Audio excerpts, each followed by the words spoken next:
네, 윤석열 대통령 역대 대통령 중에 취임 후 가장 빠른 시기에 한미 정상회담을 열게 됩니다. 11일 만인데 바이든 대통령이 일본보다 우리나라를 먼저 방문한 거, 이 부분도 관심입니다. 보통은 이제 일본을 먼저 방문하는데 이번 회담의 일단 첫 의미 어떻게 봐야 될까요? 우선은 지금 일본보다 한국을 먼저 방문을 한다라는 게 뭐 60년 만에 처음이다. 처음 60년 동안에 그동안 뭐 처음이다. 이런 얘기가 있는데요. 근데 미국에서는 이것을 어떻게 바라보는가 하면서 이제 미국 쪽을 좀 언론을 봤는데 그렇게 크게 영향이 있는 것은 아니다. 상관이 없다. 근데 백악관에서도 밝혔듯이 일정상 그렇게 순방 순서가 그렇게 됐다라는 얘기를 하는데 우리나라에서도 이 부분에 대해서는 크게 이렇게 비중을 두지 않아도 될 것이라고 생각을 합니다. 다만 이제 왜 지금 한국을 방문하는가에 대해서는 현재 바이든 대통령의 지지율이 상당히 좀 떨어져 있는, 많이 지지율이 낮아 있는 상태인 거고, 그리고 11월에 또 중간 선거도 있지 않겠습니까? 근데 그 민주당과 공화당 사이의 지지율 격차가 거의 나지 않은 상황이다. 이런 가운데 지지율 상승을 위한 그 바이든 대통령만의 무언가가 있었기 때문에 바이든 대통령의 지지율이 한 순방이었다. 그런데 우리나라가 거기에서 우리나라가 먼저냐, 일본이 먼저냐 얘기한다는 것은 굳이 필요 있는 논쟁은 아니라고 보여집니다. 근데 다만 지금 대한민국의 그 국제적 글로벌적인 위상 자체가 상당히 높지 않겠습니까? 그리고 코로나 방역 문제로도 상당히 높은데 제가 이 말씀을 왜 드리냐면은 그런 바이든 대통령이 이렇게 일본을 가고 그 한국에 오는 부분에 대해서 이게 언론이 비춰지는 비중입니다. 그럼 우리나라를 먼저 왔을 경우에 아무래도 국제적인 그런 상황에서 우리나라, 대한민국이라는 비중이 좀 더 요즘엔 훨씬 더 큰 상황입니다. 더 높아지고 있는 상황이고. 그래서 그런 부분을 좀 고려해서 우리나라 먼저 방문하는 것은 아닌가. 이건 한국인의 한 사람으로서도 그렇게까지 생각을 하게 됩니다. 네, 바이든 대통령의 방한 첫날의 일정도 눈에 띕니다. 삼성전자에 있는 세계에서 가장 큰 반도체 공장이라고 하죠. 평택 캠퍼스를 방문해서 오늘 한 5시쯤 한국에 도착해서 이제 한 저녁에 그곳을 방문할 것 같은데 이 일정도 눈에 띄는 것 같아요. 반도체가 굉장히 중요한 의미를 담고 있습니다. 사실은 이제 우리가 한국과 미국 간의 어떤 경제 교역에 있어서 어떤 핵심적인 제품 하나를 꼽으라 그러면 또 반도체입니다. 사실은 우리가 최근에도 이제 우크라이나 전쟁이 발발한 이후에 러시아에 대한 제재 동참에 대한민국이 약간 저하는 모습들을 좀 보여주면서 FDPR이라고 하는 해외 직접 제품 구매라고 하는 것이 있습니다. 그것이 말하자면 미국 바깥에 있는 제품에 대해서도 미국이 통제권을 행사할 수 있는 건데 대개는 우호국들은 거기에 면제를 좀 해줬었는데 우리나라는 거기에서 배제가 돼버렸어요. 말하자면 미국 중심으로 한 어떤 경제 체제에서 대한민국은 앞으로 좀 예외 조항을 받게 된다라는 메시지를 미국 측에서 준 것이거든요. 그게 뭐냐면 사실 이제 문재인 정부 내에서 우리가 미국과의 경제 관계, 중국과의 경제 관계 중에서 굉장히 고민들이 많았고 실제로는 사실은 이제 중국의 눈치들을 보게 되면서 어떻게 보면은 좀 중국의 다소 굴종적인 외교라든지 무역들을 보여줬거든요.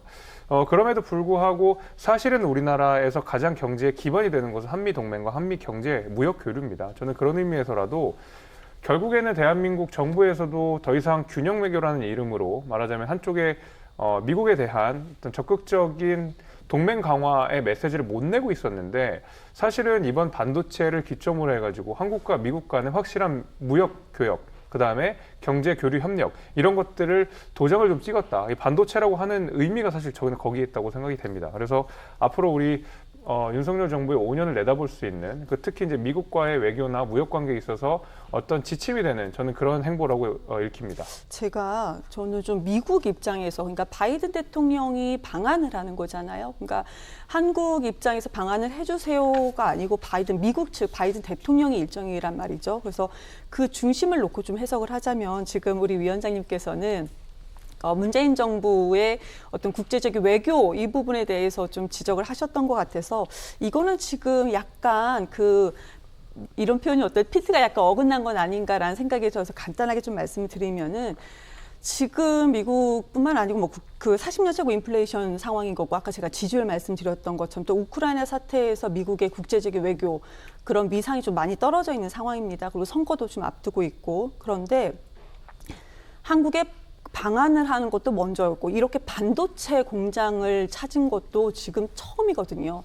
그럼 왜 처음 일정이 반도체 공장을 찾았는가 이겁니다. 지금 아무래도 저는 중국을 견제해서다라고 말씀드릴 수밖에 없는데요. 이거는 뭐 미국 언론에서도 그렇게 얘기를 하고 있는 상황인 거고, 그리고 한국과 그 어떤 반도체 혁신 기술을 중심으로 해서 동맹을 강조하기 위한 것은 아닌가 이렇게 생각을 합니다. 한마디로 중국과 미국 간의 글로벌 패권 경쟁에서 우리가 반도체 시장으로 해서 앞으로 이제 차세대 기반 사업에 지금 주요 기반 사업마다 중국이 그 요지에 좀 다 있거든요. 그냥 미국 입장에서 그런 부분이 상당히 눈에 가시거리처럼 걸려 있을 겁니다. 그렇기 때문에 앞으로 반도체 핵심 기술로 인해서 우리가 중국과의 어떤 경쟁에서 그러니까 우위를 선점하겠다 그런 의미로 지금 이렇게 오는 것이지 그 과거의 문재인 정부의 그런 그 외교 이런 부분에 대해서는 굳이 여기에서는 핵심 주요 얘기는 아니라고 그렇게 보여집니다. 예, 거기에 저도 이제 말을 좀 보태자면요. 제가 이제 문재인 정부의 외교를 말씀드렸던 것은 사실은 이제 문재인 정부 내에서 중국과의 외교 관계에 있어서 다소 소극적이고 굴종적인 태도를 보였다 그러면 그 중국과의 외교에 특히 이제 무역 관계에 있어서 우리가 대중국 수출이 굉장히 많다. 그 규모가 크기 때문에 우리가 중국의 눈치를 보지 않을 수 없다라고 해가지고 사실 미국과 중국 간에 말하자면 저울질을 좀 했었거든요. 문재인 정부 내에서. 근데 그 저울질을 하는 과정 속에서 중국에 다소 치우친 면들이 있었어요. 근데 그것이 부적절하다라는 이야기를 우리가 예전에 토론회도 한번 한 적이 있었는데 중국 같은 경우에는 대한민국에 수출하는 내용 중에 거의 절대 다수는 사실은 반도체나 첨단 기술을 기반으로 한, 그러니까 중국이 자체적으로 생산할 수 없는 제품들에 대해서는 한국에서 수입을 하지만 소비재와 같은, 그러니까 중국 내에서 자체적으로 생산할 수 있는 제품에 대해서는 대한민국에서 더 이상 수입을 하지 않거든요. 그러니까 중국은 어떤 상호 교류라든지 상호 무역에 입각한 수입을 하는 나라가 아니고 자기한테 필요하면은 수입을 하고 필요하지 않으면 상호 무역 이런 거 중요하지 않고 그냥 내쳐버리는 나라입니다. 그런 의미에서라도 우리가 보다 미국과의 경제 교류를 강화할 필요가 있다. 더 이상 우리가 균형 외교라고 하는 이름으로 중국과 미국을 저울질할 수 없다. 이제는 우리나라가 선택을 해야 될 때가 왔다라는 시점이 왔었는데 저는 그런 의미에서 사실 이번에 IPEF 과입 여부가 이번에 이 한미 정상회담의 주요한 의제 중에 하나 아니겠습니까? 반도체 동맹이라고 하는 기술 그렇죠. 동맹 부분인 거죠? 그렇죠. 그 기술 동맹을 이번에 강화하고 실제적으로 우리가 중국에 약간의 거리를 두는 인상을 분명히 우리가 메시지를 줄 수가 있거든요. 저는 그런 의미에서 약간 비교적인 차원에서 문재인 정부와 윤석열 정부의 대중 무역이라든지 대중 외교의 차원이 많이 달라질 것이다라는 말씀을 드린 겁니다.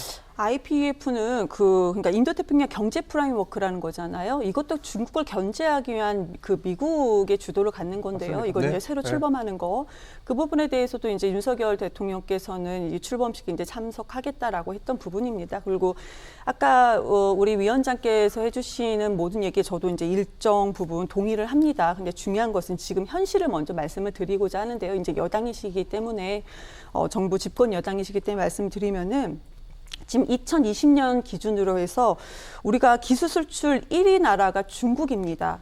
미국에서 중국으로 바뀌었던 게 2020년이에요. 그러면은 수출액 총 전체 수출액과 그럼 수입액 총 전체를 합쳤을 때 1위가 중국입니다. 지금 현재 시점이 이렇다라는 부분도 또 정부 여당이기 때문에 이런 현실도 파악을 하면서 외교 정책을 좀 펼치기를 좀 부탁드리겠습니다. 네. 요 얘기는 그러니까 쉽게 말하면 이제 경제 부문의 수위 조절이 좀 필요하다.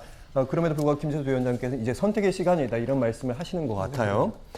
자, 그래서 이렇게 한미 정상회담의 테이블에 오를 주제 두 가지가 있습니다. 방금 말씀드렸던 기술 동맹, 경제 동맹에 관한 얘기, 그리고 또 한 가지는 북핵 문제를 얘기하지 않을 수가 없는데 테이블에 이 문제가 가장 먼저 떠오를 겁니다. 만약 바이든 대통령의 방한 기간 동안에 북한의 도발이 있으면 좀 얘기가 다릅니다만 없다면 거기에 대한 여러 가지 얘기들이 나올 텐데 없다면 아마 원론적인 얘기가 좀 나올 걸로 보입니다. 아무래도 외교적 노력, 북핵 해법에서 북한 도발 이제 중재해라 그 정도의 원론적인 얘기 나오지 않겠습니까? 없다면, 도발이 없다면.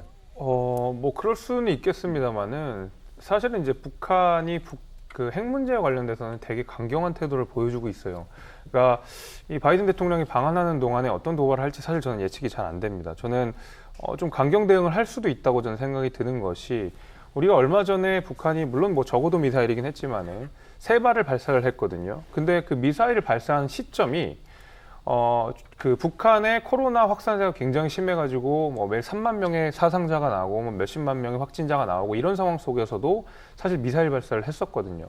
그리고 7차 핵실험도 어느 정도 예상이 되는 수준입니다. 왜냐하면 핵실험의 징후들이 여러 군데서 포착이 되었기 때문에 그렇다고 봤을 때 지금 북한은 코로나 확산세 여부와 상관없이 국방력 강화 5개년 계획을 차질 없이 추진하겠다라는 어떤 강한 메시지를 그 미사일 발사로서 저는 줬다고 생각하거든요. 마찬가지입니다.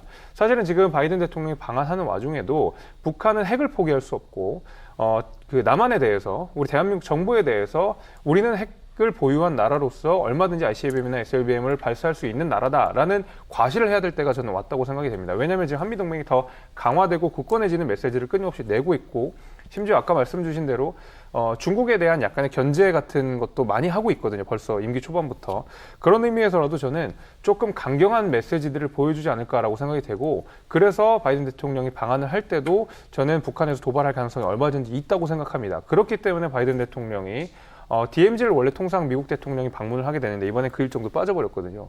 여러 가지 종합적인 상황을 고려했을 때 북한은 아마 좀 강경한 대응들을 보여주지 않을까, 도발하지 않을까 그렇게 봅니다. 백악관에서 발표한 부분이 있어요. 그러니까 뭐 북한이 7차 핵실험이나 미사일 발사 형식으로 도발할 가능성을 우리 충분히 인지하고 있다. 도발 가능성이 있다고 본다.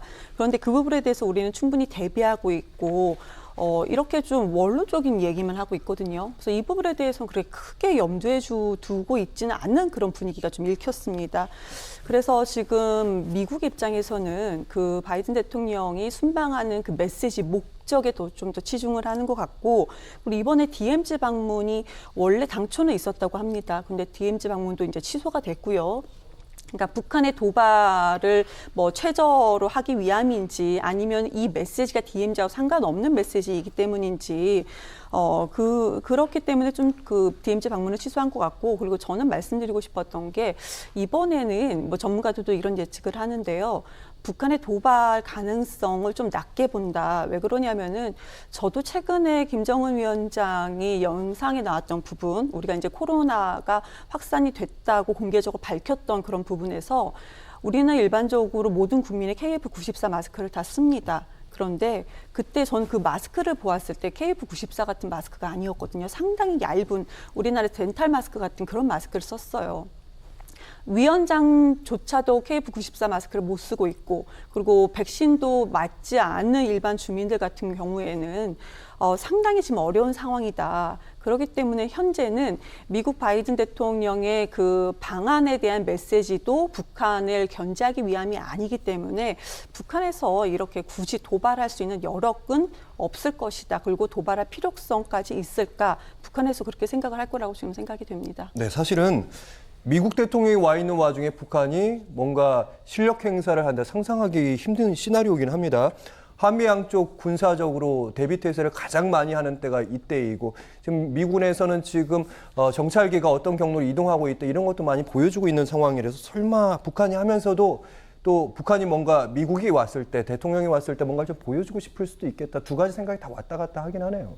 네, 아마 저는 그럴 겁니다. 제가 아까 말씀드린 대로 애초에 만약에 북한이 정말 이 코로나 확산세가 위급하고 이거에 대해서 다른 무엇보다도 여기에 치중을 해야 되겠다라고 생각했으면 애초에 미사일 도발을 안 했을 거라고 봅니다. 그 전에도 지금 이렇게 코로나 확산세가 심각한 상황에서도 핵실험 징후들이 계속 포착됐다는 것은 사실은 지금 상황을 더 이상 물릴 수 없다. 이대로 그냥 가야 된다라는 메시지인데, 가기만 하면 뭐합니까? 결국 무언가를 보여주고 이 보여줌을 통해서 본인들이 원하는 외교적 그 어떤 이익들을 관철시켜야 된다는 것이거든요.